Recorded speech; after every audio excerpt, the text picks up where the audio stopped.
In Season 1 of Fairground Fuck-ups, listeners were introduced to the legendary Action Park, an American amusement park situated in New Jersey. Throughout its 18 years of operation, the former ski resort housed some of the most insanely irresponsible designs for water slides and was responsible for more injuries than the rest of the theme parks on America's East Coast combined, and several deaths. If you're new to our podcast and want to know the history of the park and its owner, listen to episode 4 of our first season, where we discuss the wildly mismanaged saga of Waterworld. Now fasten your seatbelts, because today we take a joyride through Action Park's Motor World. I'm your narrator, Holly Mitchell. Welcome to Fairground Fuck-ups.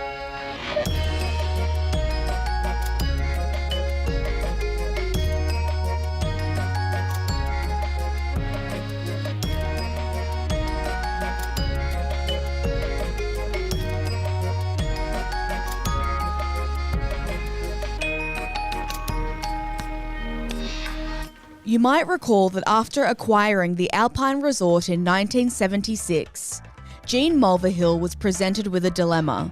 How could this significant parcel of land continue to turn a profit in the summer months? Taking stock of what he had purchased, Mulvihill discovered a number of all-terrain buggies in storage.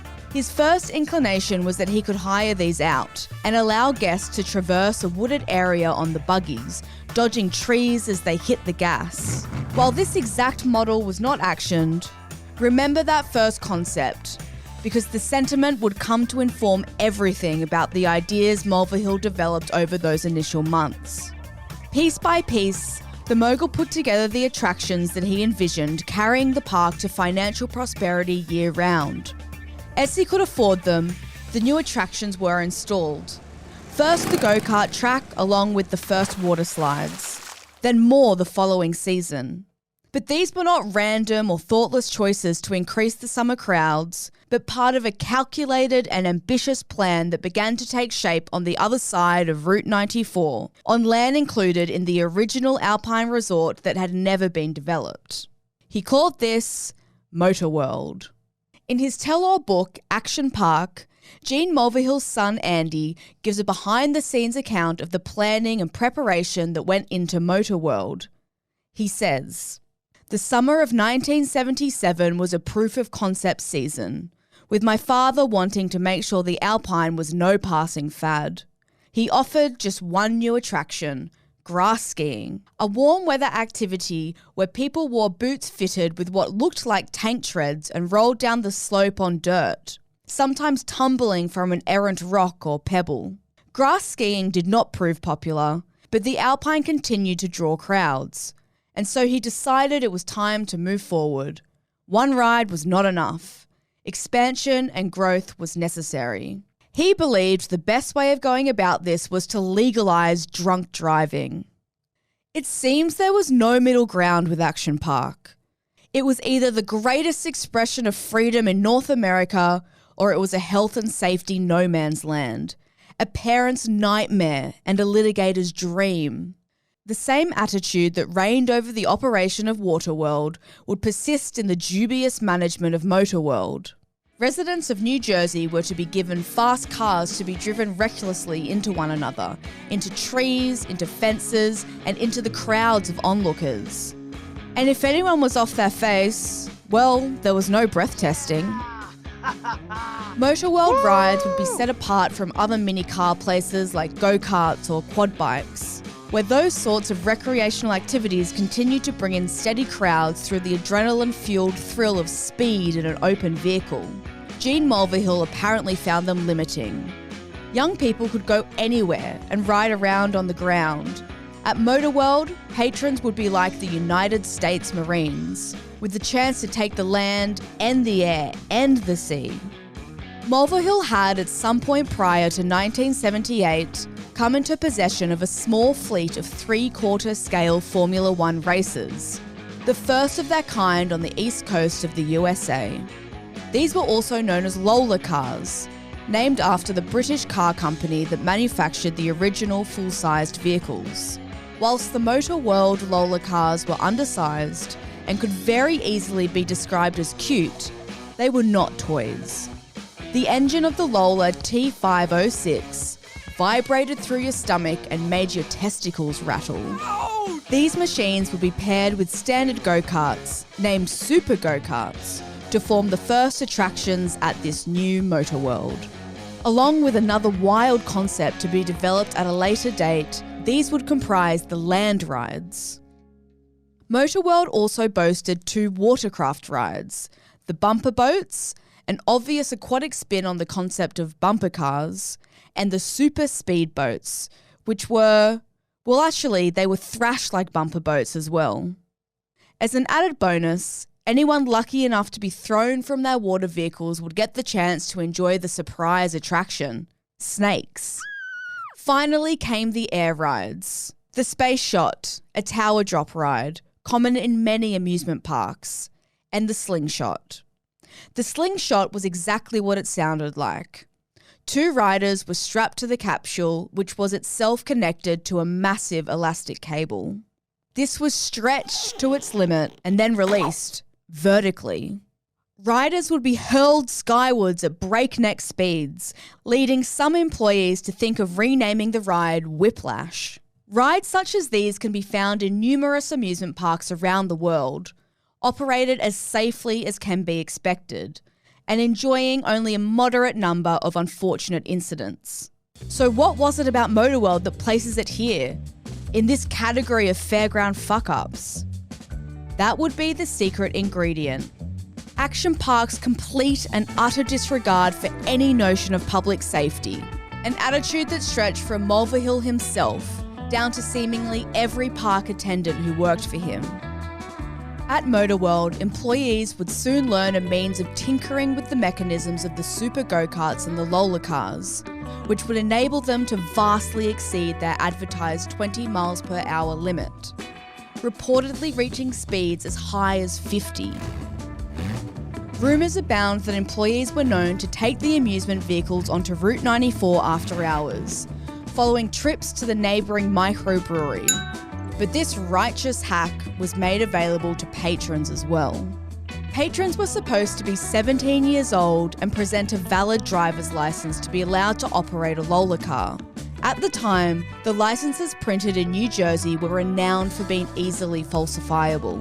When a kid fronted up with their cap pulled down low to obscure their youthful looks and flash one of these fake IDs, attendants would inevitably wave them through.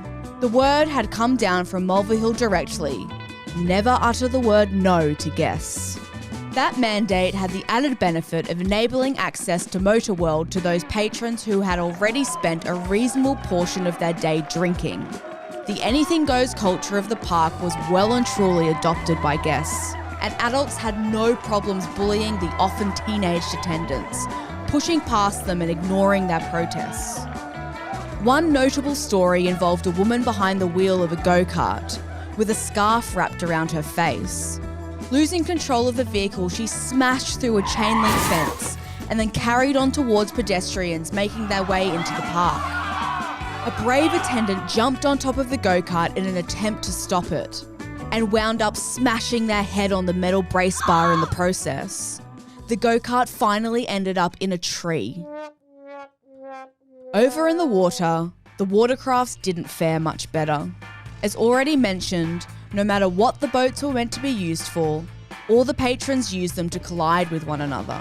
These were far more difficult for employees to police, given their placement in a fairly large body of water, and the fact that the riders were just as inebriated as the ones in the Lola Cars.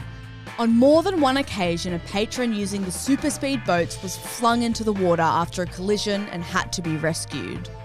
While the actual bumper boats were supposed to be slower and safer, they were poorly maintained and often in disrepair, leaking gasoline so badly that at least one rider was known to have been hospitalised.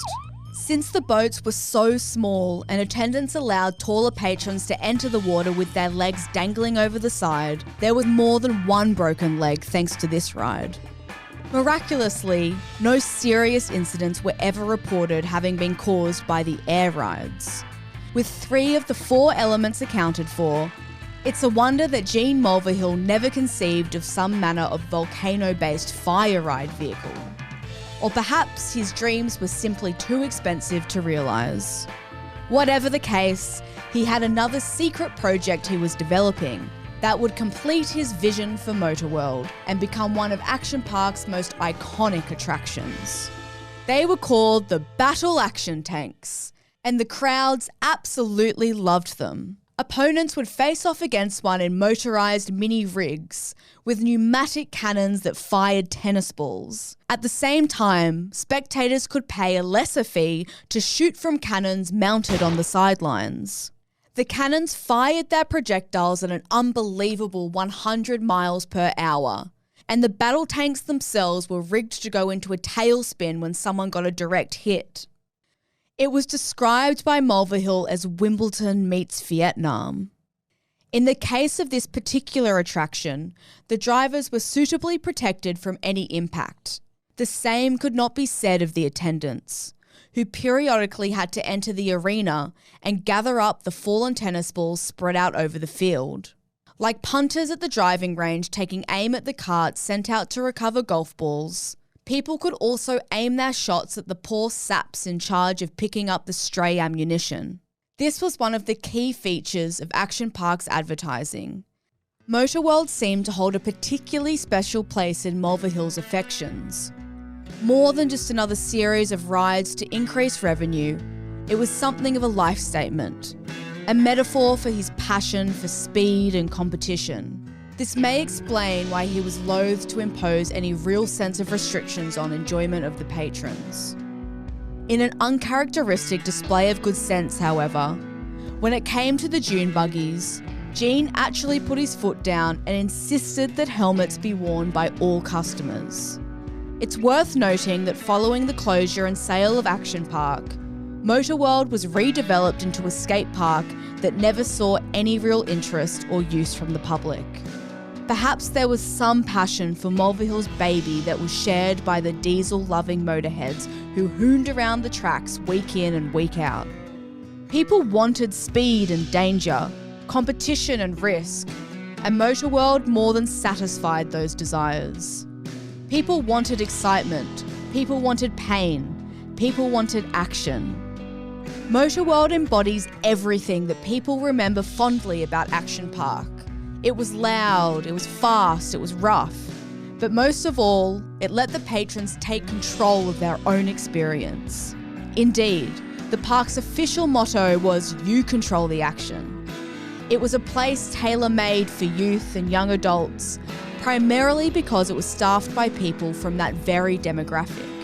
Safety was not just a dirty word at Action Park. It was simply absent from the vocabulary. Even looking back decades later, most people seem to offer a wry smile as they conjure up their memories of the place where they knew at least one person had scored a trip to hospital. It was a rite of passage for Jersey boys and girls. Lose some skin, chip a tooth, bloody your nose, or break a bone at Action Park, and you had passed through the gateway to adulthood. Joe Hession got his first job parking cars at Action Park when he was 14, and he recalls, "I could never have had as much fun anywhere else. But you have to remember that a lot of people got hurt there. People died there too." Devotees who mourn the loss of this monument to their adolescence may be allowing rose-tinted glasses to nudge their affections. They remember the thrills, chills, and broken bones in equal measure, and can brag about surviving the place. But there are those for whom the broken bone, the near drowning, or the death of a beloved family member will be the only thing that comes to mind when the name of this place is spoken. I'm Holly Menczel, and you've been listening to Fairground Fuck-ups. Next episode, we're joined by park attendee and co-director of the Class Action Park documentary, Seth Porges.